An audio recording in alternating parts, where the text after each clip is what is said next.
Bharatiya Janata party की सरकार मुल्क के अंदर पूरे तरीके से फेल हो चुकी है और सिर्फ ईडी का और सीबीआई का इस्तेमाल करके अपनी सत्ता को चलाने की कोशिश कर रही है। ऐसा लगता है कि मुल्क के अंदर भारतीय जनता पार्टी की ईडी और सीबीआई के साथ कोलिशन सरकार चल रही है। जिस तरीके से इन अदारों का अब्यूज किया जा रहा है वो संविधान के साथ एक बहुत बड़ा खिलवाड़ है, जमहूरियत के साथ एक बहुत बड़ा मजाक है। दिल्ली के अंदर सत्येंद्र जैन जी, जिन्होंने एक मिसाल पैदा की, हेल्थ डिपार्टमेंट के अंदर एक इनकलाब लाया जिसकी चर्चा पूरे हिंदुस्तान के अंदर हो रही है। मनीष सिसोदिया जी, जिन्होंने दिल्ली के अंदर रेवोल्यूशनरी चेंजेस अपने महकमों के अंदर लाई, उनके खिलाफ जिस तरीके से साजिश का माहौल बनाया जा रहा है, जिस तरीके से ईडी और सीबीआई को इस्तेमाल किया जा रहा है और देश के दूसरे अपोजिशन लीडर्स को जिस तरीके से प्रताड़ित किया जा रहा है, ईडी और सीबीआई का इस्तेमाल करके, वो नाकाबिले बर्दाश्त है। भारतीय जनता पार्टी से हम पूछना चाहते हैं, नए चुने हुए राष्ट्रपति जी जो आए हैं, उनसे ये जानना चाहते हैं कि क्या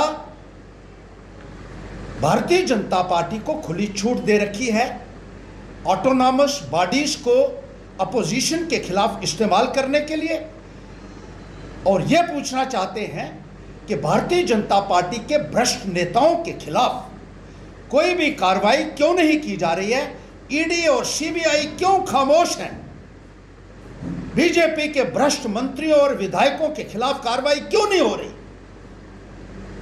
जम्मू कश्मीर के अंदर भी जिस तरीके से भारतीय जनता पार्टी द्वारा एक लूट का माहौल बनाया गया, यहां के गवर्नर महोदय ने खुद कहा कि 300 करोड़ रुपए की रिश्वत उनको ऑफर की गई थी।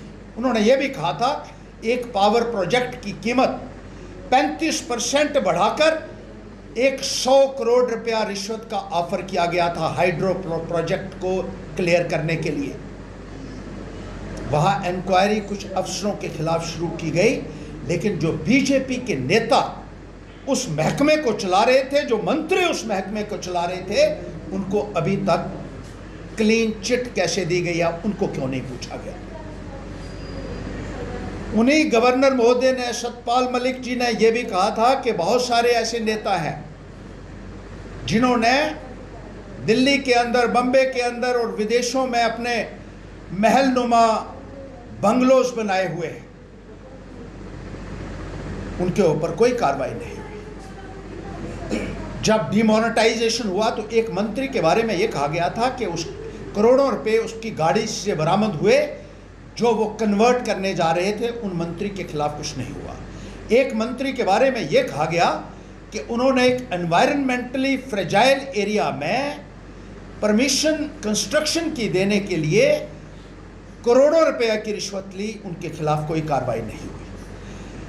बीजेपी के मंत्रियों ने जम्मू कश्मीर में स्टेट लैंड्स के ऊपर कब्जे किए हैं, फॉरेस्ट लैंड्स के ऊपर कब्जे किए हैं, जेडीए लैंड्स के ऊपर कब्जे किए हैं, डिफेंस लैंड्स के ऊपर कब्जे किए हैं।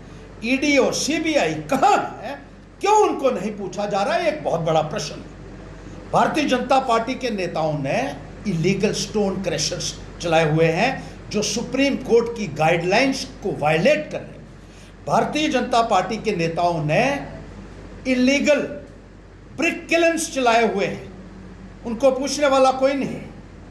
भारतीय जनता पार्टी के नेताओं ने हॉट मिक्स प्लांट्स लगाए हुए हैं गैर कानूनी तरीके से, उनको पूछने वाला कोई नहीं है। और इनके खिलाफ दर्जनों बार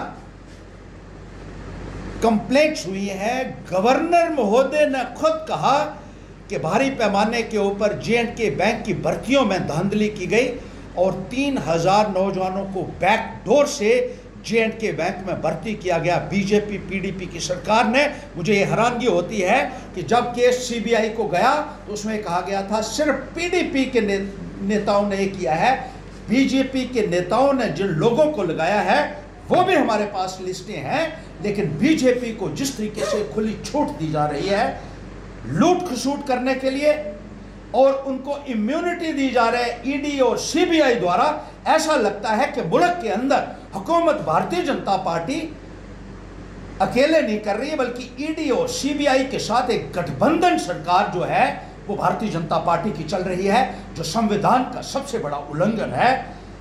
इन भारतीय जनता पार्टी के नेताओं के खिलाफ कार्रवाई होनी चाहिए।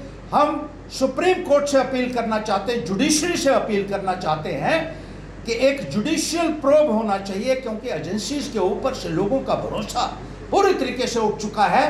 और ये जो गठबंधन सरकार ईडी, सीबीआई और भारतीय जनता पार्टी की चल रही है, इसका पर्दाफाश जो है वो किया जाना चाहिए और इन बीजेपी के नेताओं के खिलाफ जो भ्रष्टाचार में संलिप्त हैं उनके खिलाफ सख्त से सख्त कार्रवाई की जानी चाहिए। For more updates, do subscribe our YouTube channel and don't forget to hit the bell notification icon. And if you are watching this video on Facebook, do follow our Facebook page.